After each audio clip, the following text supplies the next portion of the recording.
fire was one of the most terrifying elements of the battlefield during World War II. Today we are examining every single flamethrower and incendiary weapon deployed by the major powers during this global conflict. Prepare for a comprehensive catalog-style breakdown of these devastating tools of war. United States Arsenal M1 flamethrower. We begin with the M1 flamethrower, which was the first backpack-style incendiary weapon adopted by the United States military. It featured a heavy, unergonomic design with two vertical fuel tanks and a central nitrogen propellant tank. Soldiers found its electrical ignition system to be unreliable in damp combat environments like the Pacific Theater. It had a maximum range of about 15 meters, which forced operators dangerously close to enemy positions. Despite its flaws, it paved the way for more advanced models used later in the conflict. M1A1 flamethrower next. We have the M1A1 flamethrower, an upgraded version designed to address the shortcomings of the original model. Engineers replaced the problematic electrical ignition with a more dependable blank cartridge system. This modification ensured that the weapon would ignite consistently, even in severe jungle conditions.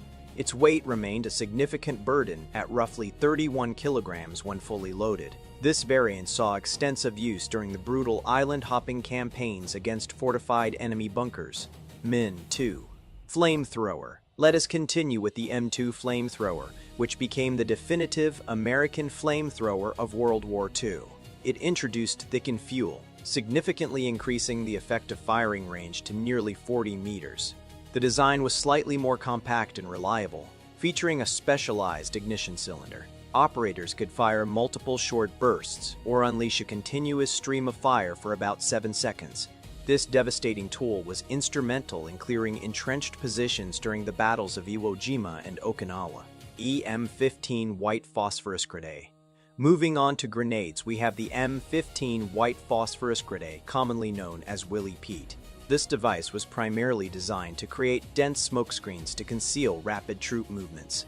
However, the bursting radius scattered burning phosphorus particles that cause severe, deeply penetrating burns upon contact with skin. The chemical reaction could not be extinguished by water, making it a terrifying secondary anti-personnel weapon.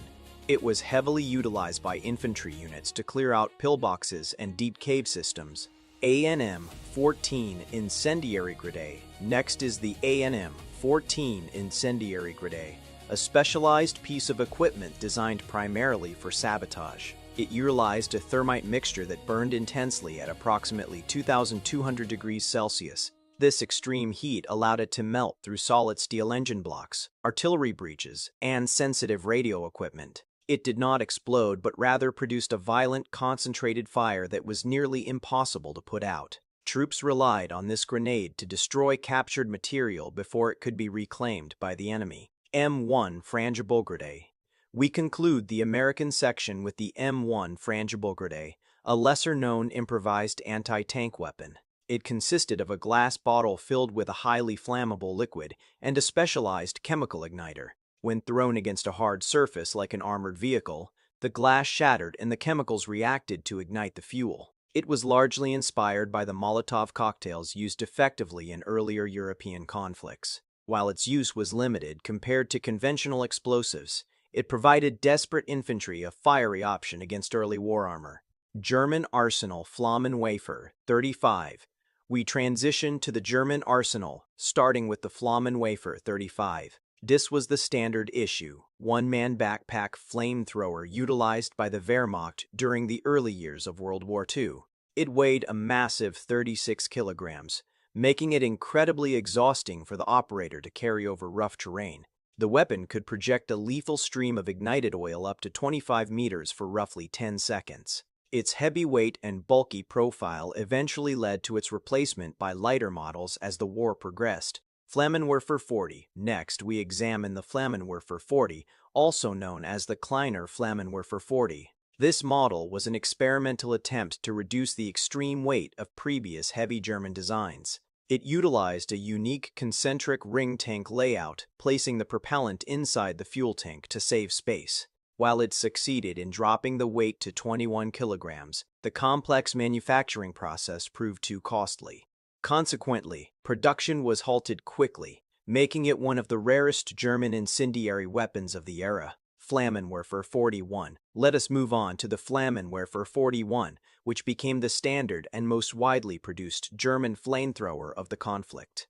Engineers successfully reduced the weight to under 29 kilograms without sacrificing any combat effectiveness. It featured a dual cylindrical tank system and utilized a hydrogen torch ignition mechanism for reliable firing. The weapon achieved a range of 30 meters, providing assault pioneers with a devastating tool for urban combat. It saw extensive action across the Eastern Front, particularly during the grueling battles in ruined cities. Flammenwerfer 43. Next on the list is the Flammenwerfer 43, an evolutionary upgrade designed to simplify wartime production.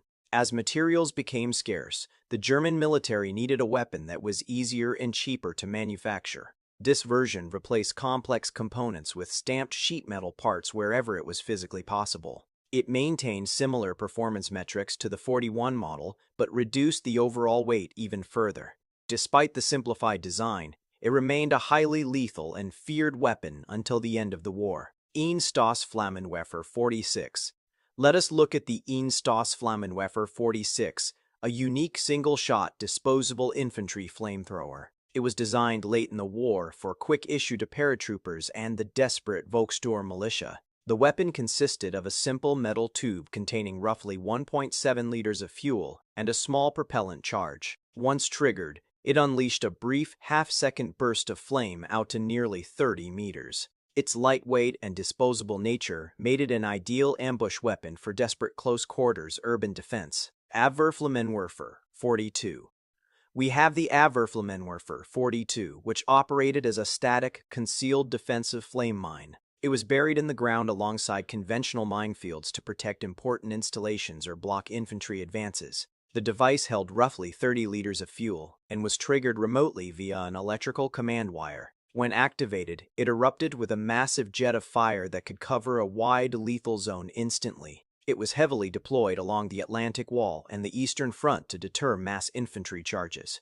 Blendkorper 1H and 2H. Next are the Blendkorper 1H and 2H, which were specialized glass frangible smoke grenades. They were originally designed to blind the crews of enemy tanks by producing thick, choking smoke upon physical impact. However, the chemical mixture of titanium tetrachloride also created a mild incendiary effect when reacting with environmental moisture. Infantry would smash these bulbs against the air intakes of armored vehicles to force the crews to quickly evacuate. They proved to be highly effective stopgap weapons for infantry lacking dedicated anti-tank rocket launchers. Brandflasche. To finish the German list, we have the Brandflasche, the standard German variation of the famous Molotov cocktail. It was a simple glass bottle filled with a mixture of gasoline and motor oil to ensure it stuck to target surfaces. Ignition was typically achieved using large storm matches taped securely to the side of the glass bottle. Soldiers threw them at the engine decks of enemy tanks where the flaming liquid could seep through ventilation grates. It was a cheap, easily manufactured weapon relied upon heavily when specialized anti-tank munitions were completely unavailable. British Empire Arsenal. Flamethrower Portable No. 1. Turning to the British Empire, we start with the Flamethrower Portable No. 1, commonly nicknamed the Akpak. This was the first man-portable flame weapon developed by the British Army during World War II. It featured a distinctive, ring-shaped fuel tank that the operator wore strapped like a heavy backpack. The system was extremely heavy, weighing over 30 kilograms, and was famously cumbersome to maneuver in tight spaces. Its complicated design and limited range led to a very brief service life before being replaced entirely. Flamethrower Portable No. 2. Next, we have the Flamethrower Portable No. 2, widely known as the life buoy due to its circular tank. This model replaced the problematic No. 1, offering slightly improved ergonomics and a much better ignition system. It utilized a 10-ignition cartridge mechanism, allowing the operator to fire up to 10 distinct short bursts. The weapon could project a flame out to roughly 36 meters when firing favorably with the wind. While an improvement, it was still considered heavy and dangerous to the user, seeing limited use during the Normandy campaign. Number 76, Special Incendiary Grenade. Let us examine the number 76 Special Incendiary Grenade, also known as the SI Grenade. This weapon was mass-produced for the Home Guard during the terrifying threat of a German invasion of Britain. It was a glass bottle filled with white phosphorus, benzene, water, and a strip of raw rubber. When the glass shattered upon impact, the white phosphorus ignited instantly upon direct contact with the oxygen. Millions were produced and securely cached across the countryside, though they were rarely used in actual combat scenarios. Number 77 White Phosphorus Grenade. We move on to the number 77 White Phosphorus Grenade, a standard issue smoke and incendiary device. It featured a tin plate casing filled with white phosphorus and utilized a simple impact percussion cap fuse. While primarily intended for signaling and laying down quick smoke screens, its incendiary properties were undeniably effective. The bursting charge scattered burning phosphorus over a wide radius, causing severe casualties to exposed enemy troops. It became highly valued by British infantry for clearing out enclosed spaces and heavily fortified deep bunkers. Flamefugus.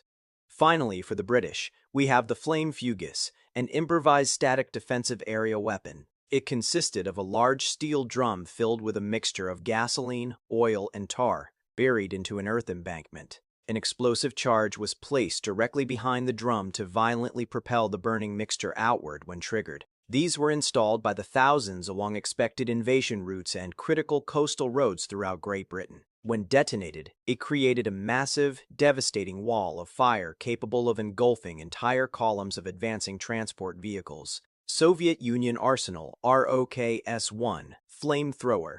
Focusing now on the Soviet Union, we start with the ROKS-1 flamethrower.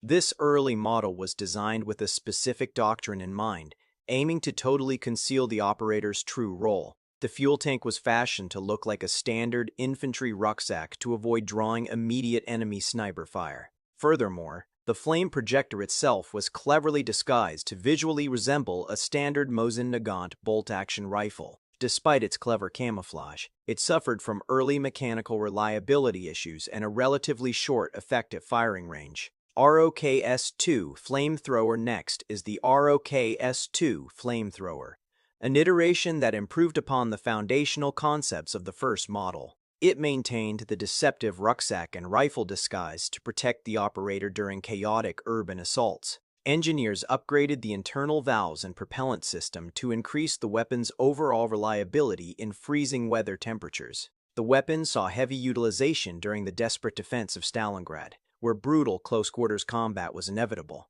Soviet shock troops used it to ruthlessly clear German defensive positions within ruined apartment blocks and massive factories. ROKS-3 flamethrower. Let us continue with the ROKS-3 flamethrower, which discarded the complex camouflage of its predecessors entirely.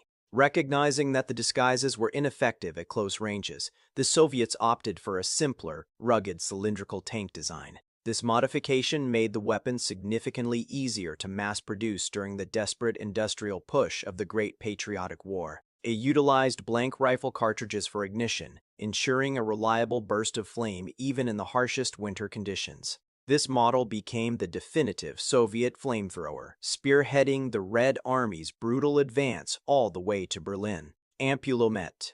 We now look at the ampulomet, a highly unusual and primitive anti-tank weapon used exclusively by the Red Army. It was essentially a low-velocity glass mortar that fired spherical glass projectiles filled with a thick incendiary mixture. The weapon used a standard black powder charge to lob these fragile incendiary globes up to 200 meters away. Upon impact with the German tank, the glass shattered and the self-igniting fluid rapidly engulfed the vehicle in flames. It was largely phased out by mid-war due to the extreme physical danger it constantly posed to the operating crews. KS bottle. Finishing the Soviet arsenal, we have the KS bottle, the official Soviet military designation for their Molotov cocktail. These glass bottles were mass-produced in state factories and filled with a specialized, self-igniting liquid chemical mixture. Unlike standard Molotovs, the KS fluid burst into flames spontaneously upon exposure to the air, eliminating the need for a lit rag. They were issued extensively to infantry and specialized anti-tank squads as a desperate defense against the armored blitzkrieg. The weapon proved terrifyingly effective at permanently blinding tank optics and rapidly suffocating diesel engine compartments. Empire of Japan, Arsenal Type 93. Flamethrower. Shifting to the Empire of Japan, we encounter the Type 93 flamethrower. This weapon was widely issued to combat engineers and regular infantry units across the sprawling Pacific and Asian theaters. It featured a distinctive twin-tank layout and relied on a heated wire ignition system powered by a small battery. The weapon was heavily utilized to brutally clear out fortified Chinese pillboxes during the Second Sino-Japanese War. However, its unarmored tanks left the operator highly vulnerable to catastrophic explosive detonation if struck by enemy shrapnel. Type 1 frangible smoke and incendiary grenade. Next, we have the Type 1 frangible smoke and incendiary grenade, a highly dangerous dual-purpose thrown weapon. It consisted of a glass flask filled with a volatile liquid compound designed to create thick, suffocating toxic smoke. Upon shattering, the mixture violently reacted with the air to quickly produce a blinding cloud and a localized intense fire. Japanese soldiers frequently used them during nighttime banzai charges to severely disorient American forward defensive lines. The weapon was exceptionally fragile and dangerous to carry, but highly effective in the dense, chaotic jungles of the Pacific. Kingdom of Italy Arsenal, Lanciafiamme Modello 35. Finally, we examine the Kingdom of Italy, beginning with the Lanciafiamme Modello 35. This was the primary heavy flamethrower issued to Italian forces, notably utilized during the arid campaigns in North Africa. It featured a heavy twin-cylinder design that weighed nearly 27 kilograms when fully loaded with deadly incendiary fuel. The weapon utilized a complicated high-tension electrical spark system to cleanly ignite the fuel mixture upon firing.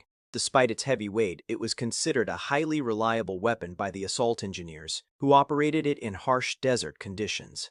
Lanciafiamme Modello 40. We conclude our exhaustive list with the Lanciafiamme Modello 40, an improved iteration of the foundational Italian design. Engineers focus heavily on refining the electrical ignition mechanism to make the weapon safer and more dependable in active combat. While it retained the cumbersome twin-tank layout, it featured vastly improved valving to completely prevent accidental fuel leakage. The effective range remained highly comparable to other major European models, safely reaching approximately 20 to 25 meters.